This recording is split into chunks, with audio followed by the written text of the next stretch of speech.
Հարգելի նախագահ, հարգելի փոխխոսնակներ, սիրելի ժողովուրդ, մենք քննարկում ենք կարևոր հանձնաժողովներից մեկի տարածքային կառավարման եւ շրջակա միջավայրի պաշտպանության մշտական հանձնաժողովի նախագահի թեկնածությունը եւ ես հույս ունեի, որ հարց ու պատասխանի փուլում պարոն Ղազինյանը առավելապես կարողանա ներկայացնել իր մոտեցումները, իր դիրքորոշումները, նաև միգուցե այն օրենսդրական փոփոխությունները, որի ջատագովը պետք է լինի։ Եվ թեև Սահմանադրական օրենքը հստակորեն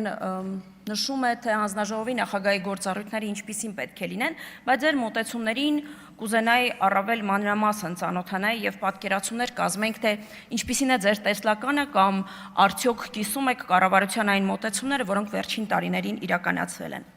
Փոխարենը մենք լսեցինք, որ դուք կներեք ձևակերպման համար մի փոքր սրտնեղած, անվերջ եւ անդադար խոսում եք հեծից։ Վստահ եմ հայտնի Ոչիլի անեկդոտը գիտեք, որ ով ինչից հարցնում է, խոսում է Ոչիլի մասին։ Այդ տպավորությունն էր եւ բոլոր պատասխանները գալիս էին եւ հանգում էին մեկ կետի հեծի։ Ինձ մոտ մի պահ տպավորություն էր, որ պարոն Ռոմանոս Պետրոսյանի համար կրտսեր օգնականի քաստինգ են անում, բայց քավլիցի այդպես չէ եւ չեմ կարծում, որ օգնականի հաստիկում ձեզ դիտարկենք։ Իդեպ պարոն Ղազինյան, ինչով է պայմանավորված, որ Ռոմանոս Պետրոսյանի անունը չեք բարձրաձայնում ամբիոնից։ Ամեն ինչ խոսում եք, հենց գալիս էր անունին էր հասնում, ասում եք, թե դուք գիտեք այդ մարդու անունը անձին։ Միթե այդպես միգուցե ես հասկանում եմ, որ անձնապես ձեզ համար, ձեր քաղաքական թիմի համար, ձեր բիզնես շահերը ներկայացնող անձանց համար Ռոմանոս Պետրոսյանի բացահայտումները իրապես մղձավանջ են դարձել եւ անունը բարձրաձայնելը իրապես խնդիր է ձեզ համար։ Երբ որ դուք ասում եք մենք հետևողական ենք եղել եւ այնպիսի հավելագրումներ, որոնք տեղի են ունեցել, Տիկին Բաղդասյան, Ուժեղ Հայաստանի հարգելի գործընկերներ, խնդրում եմ լսել ամբիոնից ելույթ ունեցողների եւ չաղմկել։ Համեցեք։ Փաստորեն պարոն Պետրոսյանի անուն լսելը տարօրինակ ճղաձգումներ են առաջացնում Ուժեղ Հայաստանում։ Հանդարտվեք։ Փաստորեն այն հանգամանքը, որ մենք խոսում ենք տարբեր հավելագրումների մասին,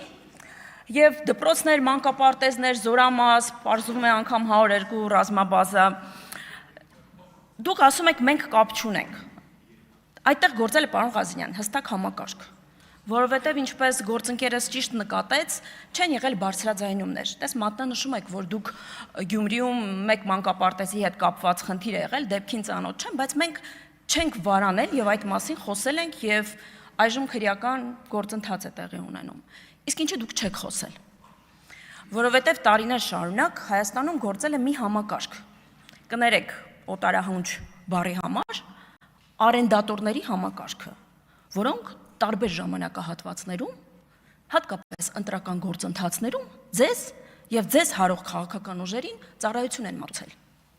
Որովհետև ցուցակագրված անձինք եւ համակարգեր։ Եվ գիտեք, հայաստանյան ընտրական համակարգում ժամանակին արենդատոր ասվածը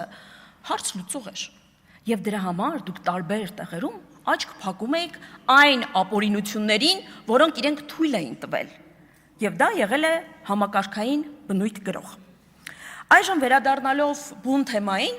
ուզում եմ նշել, որ ձեր մոտեցումներում ես որևէ կերպ չնշմարեցի, թե ինչպես եք տեսնում դուք Հայաստանում համաչափ զարգացումը։ Մեզ համար եւ մեր քաղաքական ուժի համար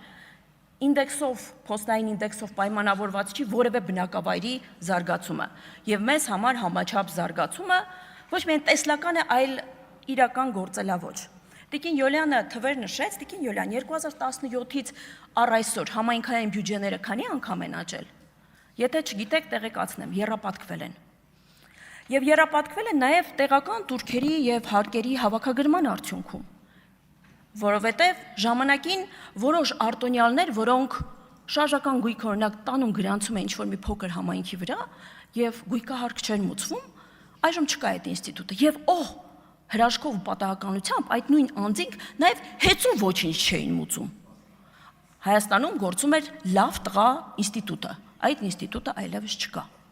Ինչպես գիտեք, վերջին տարիներին անշարժ գույքը նույնպես հարկերը ձևավորված, նույնպես մոտքագրվում են տեղական բյուջե։ Եվ սա է պատճառը, որ տեղական բյուջեներով հնարավորություն կա ավել գործ անելու։ Գործընկերները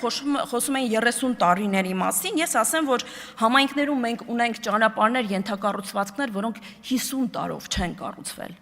Ես ընդհանրապես առաջարկում եմ ձեզ ոչ թե նախընտրական շրջանակներում այցելել համայնքներ եւ իհարկե այն համայնքները, որտեղից դուք շատ ձայն եք տարել, նվիրել կոմբայններ եւ ինչ-որ այլ գյուղտեխնիկա, այլ ընդհանրապես շրջահայաց լինել եւ տեսնել, թե Հայաստանում ինչ ծավալի աշխատանք է կատարվել եւ ինչ փոփոխություններ են տեղի ունեցել համայնքներում, ենթակառուցվածքներ, ճանապարհներ, գազաֆիկացում եւ այլն եւ այլն։ Եվ թեև այո, չեմ կարող չհամաձայնել, որ Շիրակի մարզը ամենաաղքատ մարզերից մեկն է, այդ թեմային ես առիթ կունենամ անդրադառնալու, բայց այդ մասին գոնե պարոն Մեսրոպ Մանուկյանը պետք է չխոսեր, քանի որ դալիճում չէ, չեմ շարունակի թեման, բայց առիթ կունենամ խոսել։ Լավ կլիներ, թե պարոն Մանուկյանը ներկայացնել, թե ապօրինի գույքով իրենց անցնող հեկը ինչպես է բարելավել Ամասիայի տարածաշրջանի բնակչության կյանքը, երբ Ախուրյան գետի Աչափնյա ջրանցքը պետական նշանակության օտարվել է եւ այժմ ապօրինի գույքով անցնում են եւ մեկ քրեական վարույթով էլ, որը մեղադրական եզրակացությամբ արդեն դատարանում է։ Հետաքրքիր էպոպեա կա, առիթ կունենամ այս մասին խոսելու։ Եվ վերջում, քանի որ խոսում ենք ենթադրյալ հանցագործությունների ապօրինությունների մասին, պարոն Ղազինյան, ամենայն հարգանքով ձեր ընտանիքի, ձեր հոր նկատմամբ, ես չեմ կարծում, որ ակադեմիկոսի որդի լինելու հանգամանքը կարող է իրավական ինդուլգենցիա լինի ենթադրյալ հանցագործությունների եւ ապօրինությունները քողարկելու կամ ազատվելու համար։ Ժպիտը պահեք հաջորդ անգամվա։ Հավանիր տեսանյութը եւ բաժանորդագրվիչ նորությունները բաց չթողնելու համար։